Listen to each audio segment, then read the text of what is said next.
Good morning student. कैसे हैं आप लोग?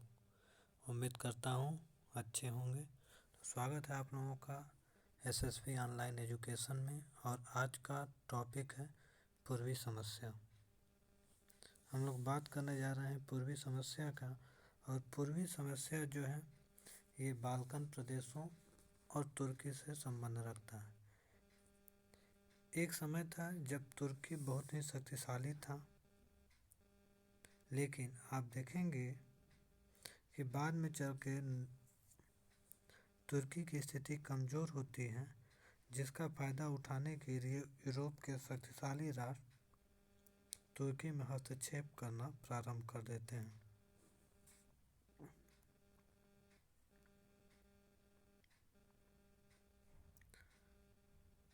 दक्षिण पूर्व यूरोप में स्थित बाल्कन प्रायद्वीप में अनेक जातियां रहती थीं, जो सब प्रकार से तुर्क लोगों से भिन्न थीं। बाल्कन प्रायद्वीप के लोगों पर तुर्क शासकों का घोर अत्याचार होता था। जब तक तुर्क लोग शक्तिशाली रहे तब तक वे सब लोग उससे दबे रहे, लेकिन जब साम्राज्य का पतन शुरू हुआ और तुर्की का सुल्तान निरंतर कमज़ोर पड़ने लगा, तो पराधीन जातियों में एक नई आशा का संचार हुआ और वे अपनी स्वतंत्रता का स्वप्न देखने लगे। दूसरी तरफ फ्रांस की क्रांति और नेपोलियन ने यूरोप में राष्ट्रीयता और जनतंत्र की जो भावना फूंकी थी, वह सारे यूरोप में वर्षों तक गूंजती रही। और इन्हीं नवीन भावनाओं का प्रभाव बाल्कन प्रदेशों पर भी पड़ा।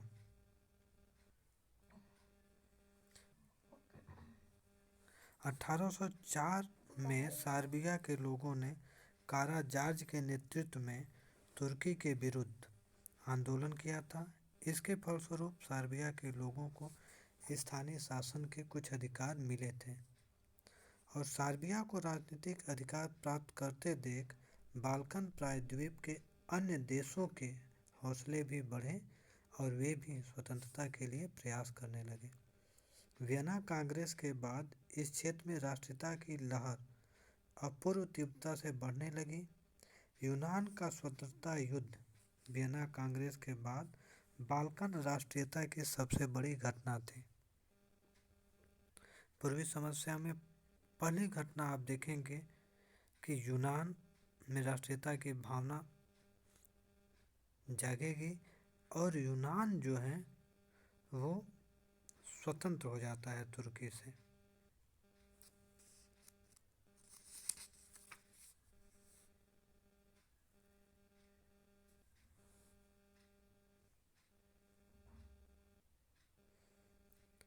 स्वतंत्र राज्य के रूप में यूनान का प्रादुर्भाव वियना कांग्रेस के बाद के यूरोपीय इतिहास की एक महत्वपूर्ण घटना थी। इस समय मेटरनिख की प्रतिक्रियावादी नीति का बोलबाला था। ऐसे समय में यूनान की स्वतंत्रता राष्ट्रीयता के सिद्धांत की पहली विजय थी। यूनानी विद्रोह ने दिखला दिया कि राष्ट्रीयता की भावना किसी के दबाए नहीं दब सकती। इसके बाद जो है दूसरी महत्वपूर्ण घटना रहती है क्रीमिया का युद्ध।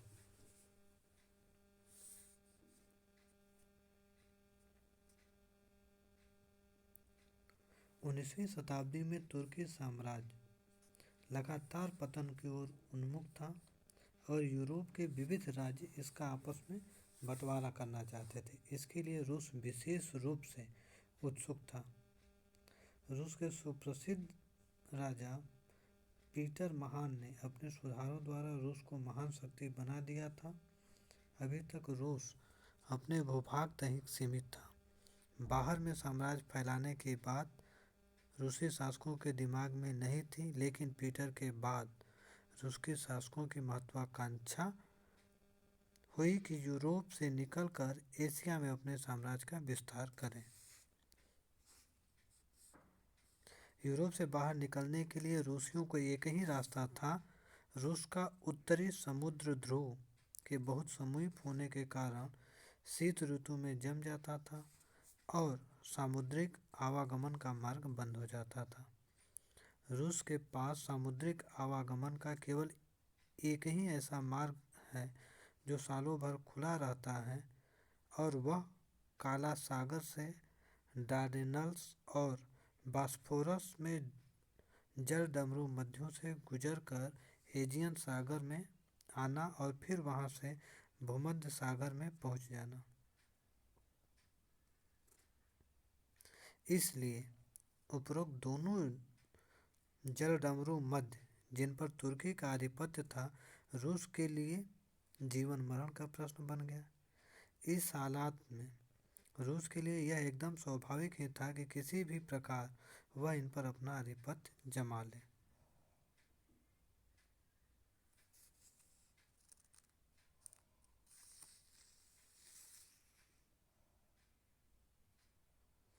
अठारह के बाद रूस तुर्की को कमज़ोर करने के लिए वहाँ के बाल्कन की ईसाई प्रजाओं को प्रोत्साहित करता रहा कि वे अपने स्वतंत्र राज्य की मांग करें और उनके लिए आंदोलन करें। रूस का हित इस बात में था कि तुर्की कमज़ोर होता जाए, जिससे बाल्कन क्षेत्र में वह अपना साम्राज्य विस्तार कर सके। इस स्थिति में सबसे पहले 1804 में सर्बिया के युगोस्लाव लोगों ने तुर्की के खिलाफ विद्रोह किया। इसके बाद यूनानियों का स्वतंत्रता संग्राम शुरू हुआ। तत्पश्चात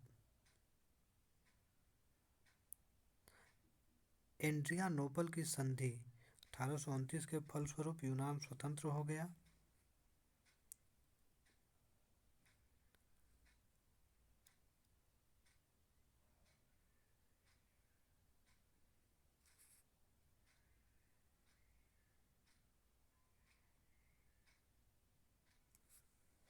अब देखेंगे बाल्कन देशों में राष्ट्रीयता को रूस का जबरदस्त समर्थन प्राप्त था, क्योंकि ऐसा करके ही वो अपने स्वार्थों को सिद्ध कर सकता था। बाल्कन प्रदेश के अधिकांश निवासी स्लाव जाति के थे। रूसी लोग भी इसी प्रजाति के थे और बंधुत्व की भावना से प्रेरित होकर रूस का यह कर्तव्य हो जाता था कि वह अपने स्लाव बंधुओं को स्वतंत्र करने में मदद दे। इसके अतिरिक्त इस क्षेत्र के निवासी ग्रीक चर्च के ईसाई थे और रूस का सम्राट ग्रीक चर्च का प्रधान था। अतएव धार्मिक दृष्टिकोण से भी बाल्कन निवासियों की सहायता करना आवश्यक था। क्रीमिया युद्ध के जो कारण था, एंड्रियोपोल की संधि के बाद मेहमत अली का विद्रोह पूर्वी समस्या की एक महत्वपूर्ण घटना थी। मेहमत अली, जो कि मिस्र का था और तुर्की साम्राज्य का गवर्नर था। मिस्र तुर्की साम्राज्य का एक प्रदेश था, पर मेहमत अली वस्तुतः एक स्वतंत्र शासक हो गया था। यूनान के स्वतंत्रता युद्ध में उसने तुर्की के सुल्तान की बड़ी सहायता की थी, लेकिन उसके बदले उसको मनचाहा इनाम नहीं मिला था, अतः वह किसी न किसी बहाने सीरिया पर अधिकार करना चाहता था, जिसके लिए उसने 1831 ईस्वी में बड़े पैमाने पर सैनिक कार्रवाई शुरू कर दी और कस्तूनिया की ओर बढ़ने लगा। तुर्की के सुल्तान ने यूरोप की शक्तियों से सहायता याचना की। रूस ने सहायता करना स्वीकार कर लिया। रूस की सेना तुर्की साम्राज्य की रक्षा के लिए आगे बढ़ी। इस पर इंग्लैंड आदि देशों में बेचैनी फैल गई। रूसी सेना को वापस भेजने के लिए यूरोपीय शक्तियों ने तुर्की सुल्तान पर दबाव डाला कि वह मेहमत अली के साथ समझौता कर ले, और वो करता भी है। वो मेहमत अली के साथ समझौता कर लेता है। 1833 ईस्वी में उनकियार स्कैलेक्सी की संधि पर हस्ताक्षर करने के लिए यूरोपीय राष्ट्रों ने तुर्की को बाध्य किया, जिसके फलस्वरूप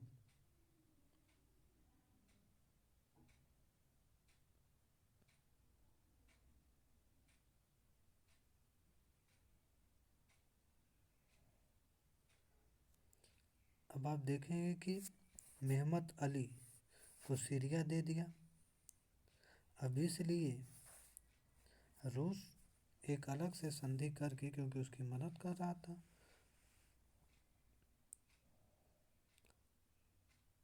तो इसमें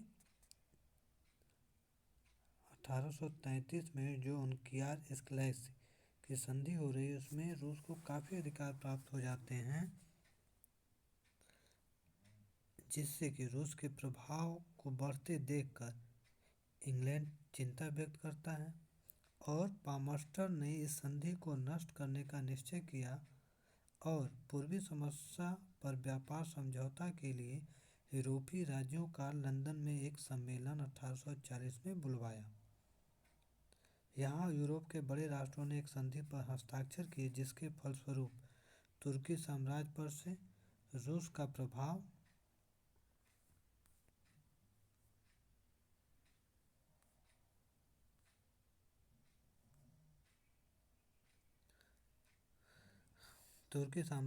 रूस का प्रभाव कुछ कम हो गया। सभी शक्तियों ने स्वीकार किया कि तुर्की का अस्तित्व कायम रहना चाहिए।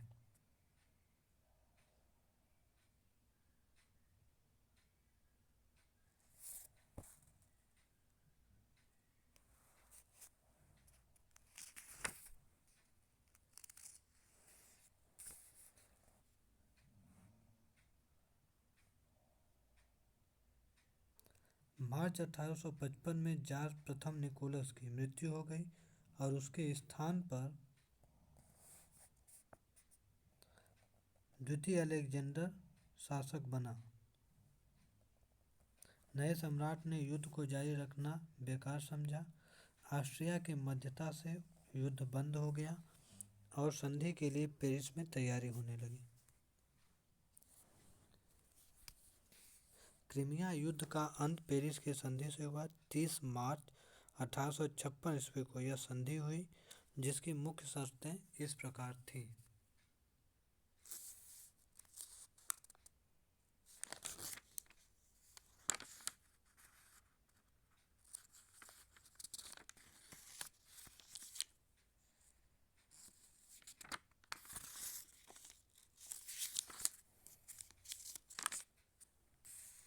पहला, यूरोप के विविध राज्यों में सामूहिक रूप से तुर्की की प्रादेशिक अखंडता और राजनीतिक स्वतंत्रता को बनाए रखने का वादा किया।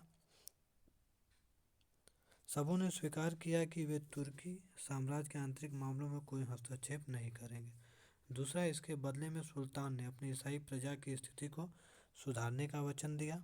उसने आश्वासन दिया कि तुर्की निष्पक्ष और उदार शासन की ओर कदम बढ़ाएगा।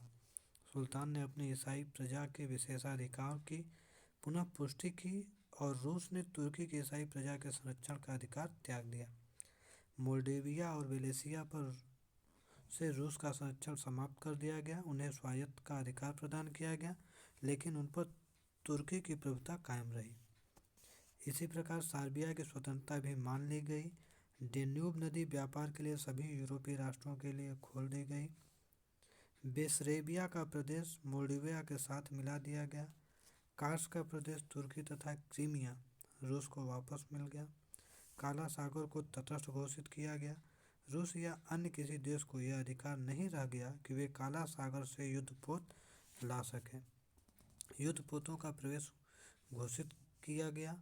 रूस को काला सागर के तट पर नए शस्त्रागार बनाने से रोका गया और पुराने शस्त्रागार को खाली करने का आदेश दिया गया।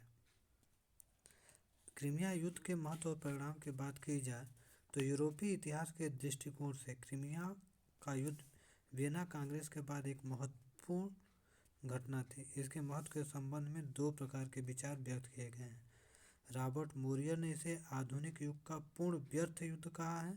इसके विपरीत लॉर्ड क्रोमर का कथन है कि क्रीमिया युद्ध न हुआ रहता तो तुर्की पर रूस का आधिपत्य हो जाता।